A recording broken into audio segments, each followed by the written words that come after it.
Assalamualaikum warahmatullahi wabarakatuh.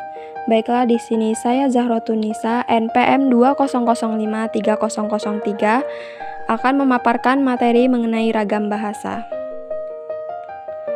Ragam bahasa merupakan variasi bahasa menurut pemakaian yang berbeda-beda. Kemudian menurut topik yang dibicarakan, kemudian menurut hubungan pembicaraan, kemudian menurut kawan bicara, kemudian menurut orang yang dibicarakan, serta menurut medium pembicara. Selanjutnya, macam-macam ragam bahasa. Yang pertama, ragam bahasa berdasarkan media. Dibagi menjadi dua, yaitu yang pertama ragam bahasa lisan dan yang kedua ragam bahasa tulis. Nah, pada kedua ragam ini dibedakan karena fungsinya. Terkadang kita perlu berkomunikasi secara lisan agar mendapat respon cepat dari teman bicara kita. Atau bisa saja kita berkomunikasi secara tulis, barangkali kita sedang sibuk atau kita sedang tidak memiliki waktu. Jadi kita membacanya bisa nanti-nanti atau ketika kita sudah memiliki waktu yang senggang. Dari kedua ragam bahasa ini dibedakan lagi menjadi dua macam atau dua jenis. Jadi ada ragam bahasa lisan formal dan non-formal, kemudian ada ragam bahasa tulis formal dan non-formal. Selanjutnya, ciri-ciri ragam lisan. Yang pertama, butuh orang kedua atau lawan bicara. Jadi, jika tidak ada lawan bicara, kita tidak sepatutnya untuk berbicara, karena hal itu akan membuang waktu kita saja dan memberikan sesuatu yang tidak bermanfaat. Yang kedua, yaitu tergantung kondisi, ruang, dan waktu. Jadi, jika kita dalam kondisi yang sedang berduka, maka tidak sepatutnya kita itu berbicara seolah-olah diri kita itu sedang bahagia. Yang ketiga, tidak harus memperhatikan gramatikal, hanya perlu memperhatikan intonasi dan bahasa tubuh. Nah, pemakaian intonasi dan bahasa tubuh itu sangat diperlukan ketika kita berbicara dengan teman bicara kita. Kalau ketika berbicara tetapi intonasi bicara kita itu landai atau datar, maka akan membuat pesan yang kita sampaikan itu menjadi garing, atau bahkan teman kita itu malas untuk mendengarkannya. Yang keempat adalah berlangsung cepat. Karena ketika kita telah selesai berbicara, maka bisa langsung direspon oleh teman bicara kita, tidak menunggu nanti-nanti. Untuk ciri-ciri ragam tulis, yang pertama, tidak tergantung kondisi, situasi, ruang, dan waktu. Jadi, kita bisa menyampaikan informasi di mana saja dan kapan saja. Yang kedua, harus memperhatikan unsur gramatikal. Unsur gramatikal di dalam ragam tulis harus ada. Jadi, ejaan, subjek, predikat, objek itu harus ada karena memang sangat penting dan diperlukan. Yang ketiga, berlangsung lambat. Misal nih, kita WhatsApp teman kita pukul 7. Nah, teman kita ini membalas chat tersebut ketika pukul 8. Karena tidak langsung direspon oleh teman kita, entah teman kita ini sedang sibuk atau tidak memegang handphone. Yang keempat, selalu memakai alat bantu. Pada ragam tulis membutuhkan media, misalnya kertas, handphone, dan lain sebagainya. Yang kelima, tidak dapat dibantu dengan gerak tubuh dan mimik muka, hanya terbantu oleh tanda. Selanjutnya, penggunaan ragam bahasa tidak formal. Yang pertama, ragam bahasa lisan tidak formal dapat kita pakai ketika berbicara sehari-hari dengan keluarga di rumah, atau berbicara, atau ngobrol, atau bahkan ngerumpi. Kemudian ragam bahasa tulis tidak formal itu kita bisa memakainya ketika sedang menulis pesan untuk teman, untuk kerabat, atau ketika kita sedang menulis buku harian kita. Selanjutnya, penggunaan ragam bahasa formal.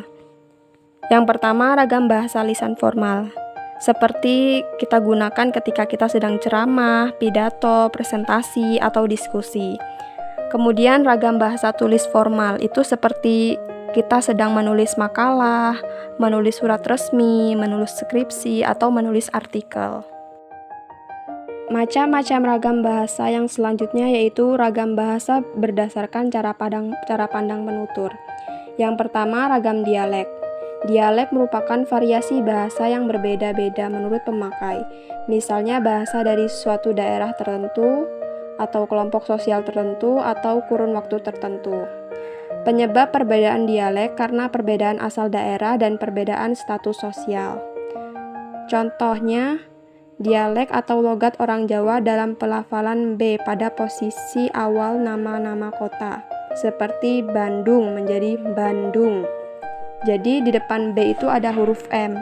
Kemudian Banyuwangi menjadi Banyuwangi. Di depan huruf B ini ada huruf M. Yang kedua, ragam terpelajar. Bahasa Indonesia yang digunakan oleh kelompok penutur berpendidikan tampak jelas berbeda dengan yang digunakan oleh kelompok penutur yang tidak berpendidikan. Contohnya penyebutan kata video bagi orang yang terpelajar, namun bagi orang yang tidak terpelajar menyebutkannya video menggunakan huruf P. Yang ketiga, ragam resmi dan tak resmi. Ragam resmi merupakan bahasa yang digunakan oleh penutur dalam situasi resmi, seperti pertemuan-pertemuan, peraturan-peraturan, dan perundang-undangan.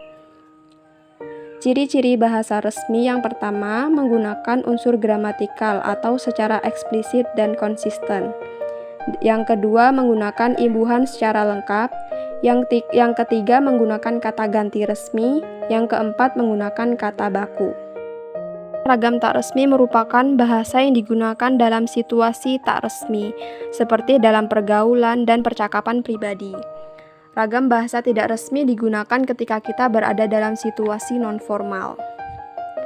Ragam bahasa resmi atau tidak resmi ditentukan oleh tingkat keformalan bahasa yang digunakan. Semakin tinggi tingkat kebakuan suatu bahasa, maka semakin resmi bahasa yang digunakan. Maka sebaliknya, semakin rendah tingkat keformalannya, maka semakin rendah pula tingkat kebakuan bahasa yang digunakan. Seperti contohnya, bahasa yang digunakan oleh bawahan kepada atasan adalah bahasa resmi, sedangkan bahasa yang digunakan oleh anak muda adalah ragam bahasa santai atau tidak resmi. Selanjutnya, macam-macam ragam bahasa berdasarkan pesan komunikasi atau topik pembicaraan. Dibagi menjadi 5. Yang pertama, ragam politik. Bahasa politik berisi kebijakan yang dibuat oleh penguasa dalam rangka menata dan mengatur kehidupan masyarakat. Yang kedua, ragam hukum. Ragam bahasa hukum adalah bahasa Indonesia yang corak penggunaan bahasanya khas dalam dunia hukum.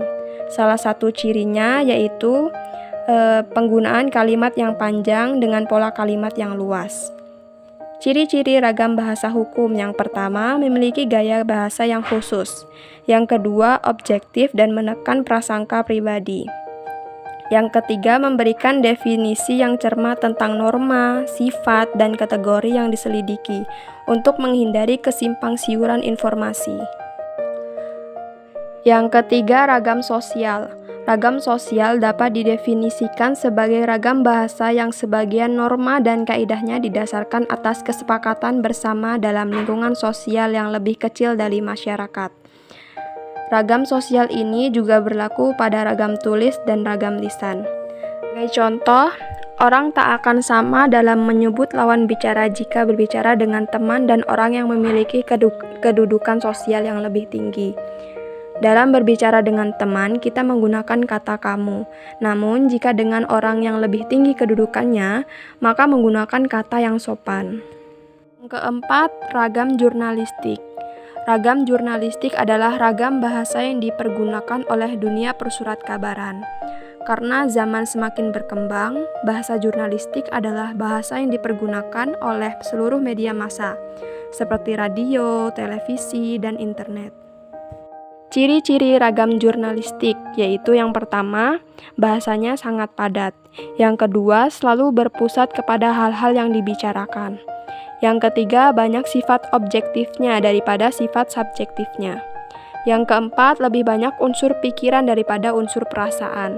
Yang kelima, tujuan utamanya adalah supaya pendengar atau pembaca itu tahu atau mengerti tentang informasi yang disampaikan. Yang kelima yaitu ragam sastra. Ragam bahasa sastra merupakan bahasa yang dipakai untuk menyampaikan emosi, perasaan, pikiran, angan-angan, dan penghayatan dalam bentuk istimewa. Bahasa dalam ragam ini biasanya digunakan sebagai bahan kesenian di samping sebagai alat komunikasi. Mungkin cukup sekian pemaparan materi yang bisa saya sampaikan. Kurang dan lebihnya saya mohon maaf. Saya ucapkan terima kasih dan saya akhiri. Wassalamualaikum warahmatullahi wabarakatuh.